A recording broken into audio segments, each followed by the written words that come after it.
جی راز بھائی میرے خیال میں پہلے قسط آپ نے پڑھنی.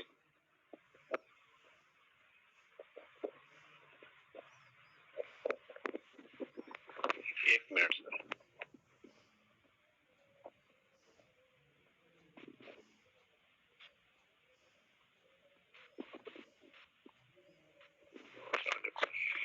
سب کو آواز آ رہی ہے؟ سب خیریت سے ماشاء اللہ؟ جی آ رہی ہے. ٹائم زیادہ ہو تو پھر نہ ہی پڑھے، کل پڑھ لے جائے. نہیں کل کا ٹائم فکس ہے، کل سیدنا عمر فاروق رضی اللہ تعالیٰ عنہ کے بارے میں پڑھنا. اچھا تو آج یہ کمپلیٹ کر لیں. چلے ٹھیک ہے جی، شکریہ. بسم اللہ الرحمن الرحیم. تاریخ اسلام کی کتاب سے ہے، سیدنا ابو بکر صدیق کا چیپٹر ہے، اور حضرت اور عنوان اس میں ہے سیدنا علی کے تاثرات جب آپ کی وصال کے موقع پہ. جس وقت سیدنا ابو بکر صدیق کی خبر وفات مدینہ میں پھیلی، تمام شہر میں کوہرام و تلاطم برپا ہو گیا، اور وفات نبی صلی اللہ علیہ وسلم کے دن کا نقشہ دوبارہ لوگوں کو نگاہوں میں پھرنے لگا. سیدنا علی نے اس خبر کو سنا تو رو پڑے اور روتے ہوئے آپ کے مکان پر آئے. دروازے پر کھڑے ہو کر فرمانے لگے، اے ابو بکر، اللہ تعالیٰ تم پر رحم کرے. باللہ تعالیٰ تم تمام امت میں سے سب سے پہلے ایمان لائے اور ایمان کو اپنا خلق بنایا. تم سب سے زیادہ صاحب ایقان، سب سے زیادہ غنی اور سب سے زیادہ رسول اللہ صلی اللہ علیہ وسلم کی حفاظت اور نگہداشت کرتے، سب سے زیادہ اسلام کے حامی اور خیرخواہ مخلوق تھے. تم خلق، فضل، ہدایت میں رسول اللہ صلی اللہ علیہ وسلم سے قریب تر تھے. اللہ تعالیٰ تم کو اسلام اور مسلمانوں کی طرف سے بہترین جزا دے. رسول اللہ صلی اللہ علیہ وسلم کی طرف سے بہترین جزا دے، مسلمانوں کی طرف سے بھی بہترین جزا دے، اور رسول اللہ صلی اللہ علیہ وسلم کی طرف سے بھی بہترین جزا دے. یہ آپ نے فرمایا. تم نے آپ کی تصدیق، مطلب رسول اللہ کی تصدیق کی جب دوسروں نے تکذیب کی، اور اس وقت رسول اللہ صلی اللہ علیہ وسلم کی غمخواری کی جب دوسروں نے بخل کیا. جب لوگ نصرت و حمایت سے رکے ہوئے تھے، تم نے کھڑے ہو کر رسول اللہ کی مدد کی. اللہ تعالیٰ تم کو اپنی کتاب میں صدیق کہا، جیسا کہ سورہ زمر میں ہے. تم اسلام کے پشت پناہ اور کافروں کے بگانے والے تھے. نہ تمہاری حجت بے راہ ہوئی، نہ تمہاری بصیرت ناتواں ہوئی. تمہارے نفس نے کبھی بزدلی نہیں کی. تم پہاڑ کی مانند مستقل مزاج تھے. تند ہوائیں نہ تم کو اکھاڑ سکی نہ ہلا سکی. تمہاری نسبت رسول اللہ صلی اللہ علیہ وسلم نے فرمایا کہ ضعیف البدن قوی الایمان، منکسر المزاج، اللہ کے نزدیک بلند مرتبہ، زمین پر بزرگ، مومنوں میں بڑے. نہ تمہارے سامنے کسی کو طمع ہو سکتی تھی، نہ خواہش. کمزور تمہارے نزدیک قوی، اور قوی جو تھا وہ کمزور تھا، یہاں تک کہ کمزور کا حق دلا دو اور زور آور سے حق لے لو. سیدنا عمر فاروق اس خبر کو سن کر فرمانے لگے اور فرمایا، اے خلیفہ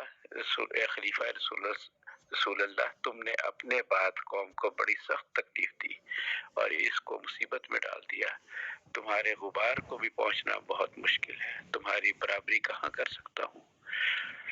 اب آگے پڑھیں گے دوسری قسط.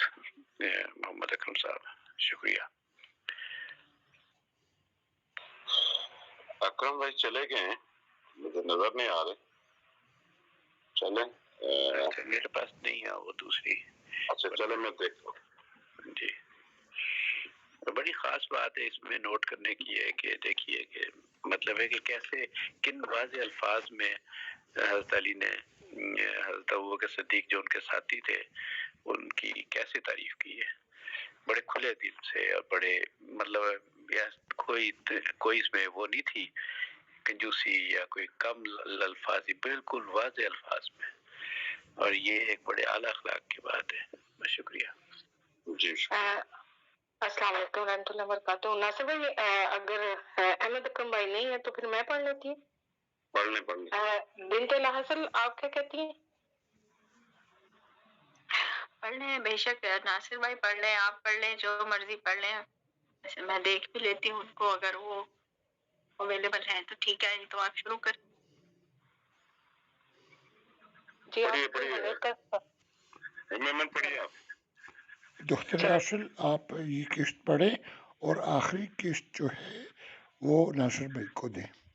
ناصر بھائی پڑھیں گے کیونکہ یہ قسطیں اس میں ابوبکر صدیق رضی اللہ تعالیٰ عنہ کے اعمال ہیں اور اس کے بعد ان کی فیملی کا ذکر ہے. تو یہ پلیز ابھی آپ پڑھیں اور اس کے بعد ناصر بھائی پڑھیں گے.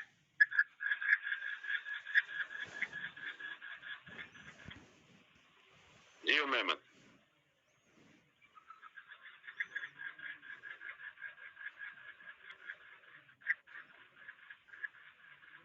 احمد شروع کیجیے.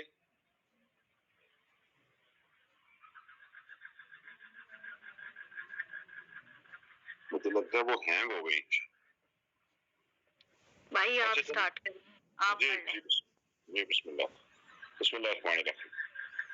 سیدنا ابوبکر صدیق رضی اللہ تعالیٰ عنہ کے عہد خلافت میں امین الملک امین الملت سیدنا ابو عبیدہ ابن الجراح بیت المال کے افسر اور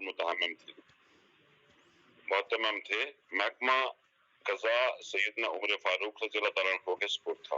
سیدنا علی رضی اللہ تعالیٰ عنہ اور سیدنا عثمان رضی اللہ تعالیٰ عنہ کو کتابت اور دفتر کا کام سپرد. ان حضرات میں سے جب کوئی موجود نہ ہوتا تو دوسرا جو کوئی موجود ہوتا اس کام کو انجام دے لیتا تھا. مکہ معظمہ میں سیدنا عطاب رضی اللہ تعالیٰ عنہ بن اسید عامل تھے جن کا انتقال اسی روز ہوا جس روز سیدنا ابوبکر صدیق رضی اللہ تعالیٰ عنہ نے وفات پائی. طائف کے حامل سیدنا عثمان بن ابی العاص رضی اللہ تعالیٰ عنہ تھے. صنعاء میں ماجر بن ابی امیہ اور سیدنا موت بھی زیاد بن لبید رضی اللہ تعالیٰ عنہ عامل تھے. صبح خولان میں یعلا بن امیہ، یمن میں ابو موسیٰ اشعری، نجد میں معاذ بن جبل، بحرین میں علا بن حضرمی، دومت الجندل میں ایاز بن غنم، عراق میں مسنہ بن حارثہ عامل یا گورنر کے عہدے پر مقرر تھے.